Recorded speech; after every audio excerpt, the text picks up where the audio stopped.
Nicolas Pfeiffer, le tennisman sarregueminois, est actuellement à Melbourne pour participer à l'Open d'Australie qui se déroulera du 8 au 21 février. Les joueurs ont été mis en quarantaine dans leur hôtel dès leur arrivée et n'ont le droit de sortir que 5 heures par jour pour s'entraîner. La préparation est difficile, mais l'objectif de Nicolas, c'est la victoire.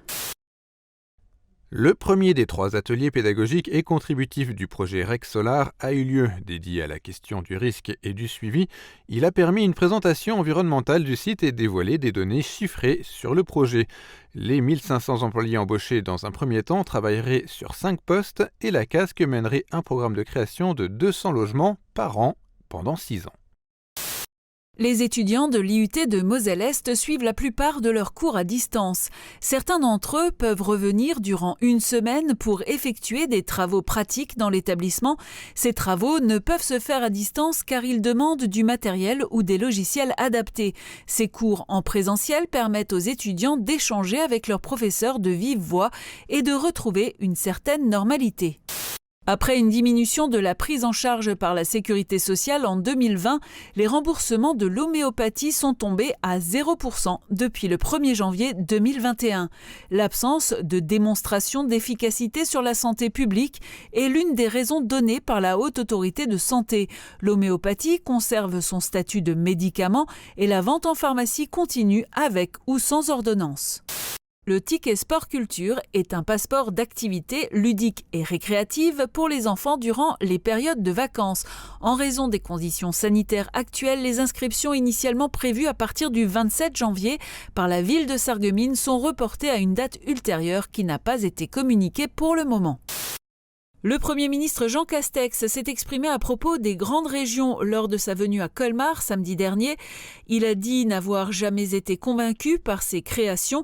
Les élus mosellans réagissent et ne comprennent pas cette remise en question qui a relancé le débat de la sortie de l'Alsace de la région Grand Est.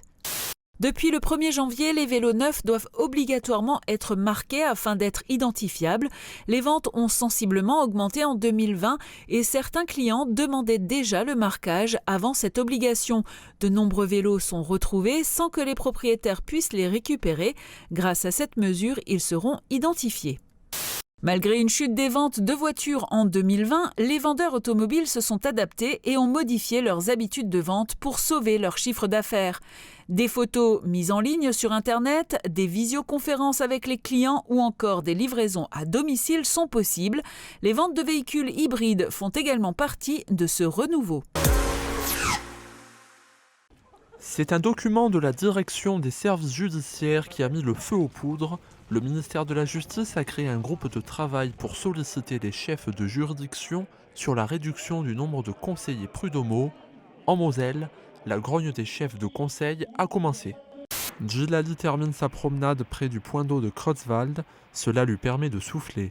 Un geste plus qu'important pour cet ancien mineur affecté à la coquerie, aujourd'hui atteint de silicose. Voilà, je l'ai ici. Voilà, et puis je le branche là sur l'appareil. Bon, c'est à nouveau, je vais le mettre à nouveau. C'est une autorisation tout à fait exceptionnelle dont a bénéficié le lycée Condorcet de Chenec. Le site du Puy-Simon, habituellement strictement interdit au public, est investi pendant une matinée par 66 élèves de première et de terminale dans le cadre du projet Urbanisme et Patrimoine. Prendre conscience du passé pour se projeter dans le futur, tel est l'enjeu de ce programme d'études qui mêle de nombreuses disciplines, de l'histoire et la géographie en passant par l'économie, les sciences physiques et même la philosophie. Laurent Kleinens s'est appuyé pour construire sa recherche sur plusieurs voyages en Russie dont il a ramené des objets, souvenirs ou traces de l'histoire. En plus de cela, il a mené des entretiens avec les derniers rescapés encore en vie. Il a rencontré 25 nonagénaires qui ont pu lui raconter l'horreur de Tambov. Aujourd'hui, au-delà du succès de son travail universitaire, Laurent Kleinens espère faire reconnaître au niveau de l'État la situation particulière des Malgré-nous et l'injustice de leur sort pendant et après la guerre. Au menu de ce week-end, 4 entraînements sur 2 jours avec du travail foncier et un peu de jeu, une préparation express pour retrouver des sensations et quelques automatismes. Mais le plus important est d'éviter les blessures. Du côté des gardiens, la technique et le physique sont au rendez-vous, mais la concentration un peu moins. Hamid Iguelouzen, l'entraîneur des portiers, insiste sur le travail psychologique pour que ses joueurs soient prêts mentalement et concernés par l'échéance de dimanche. Depuis plusieurs mois maintenant, la vie culturelle ressemble à ça, une succession de déceptions, de reports de concerts en annulation. Mais derrière ce calme apparent, les artistes en profitent pour créer. Ce jour-là, sur la scène, on retrouve la formation Grégoire Pépin Tribu, un groupe qui bénéficie d'une résidence de création. En échange de la mise à disposition de la salle pour 2 jours, ils s'engagent à venir faire un concert ici.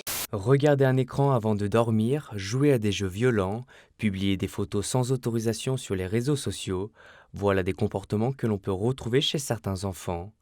Pour les sensibiliser et pour leur faire adopter les bons gestes, les élèves de CE2, CM1, CM2 de l'école du Brour ont suivi mardi dernier une action de prévention des risques liés aux écrans financée par l'Agence régionale de santé.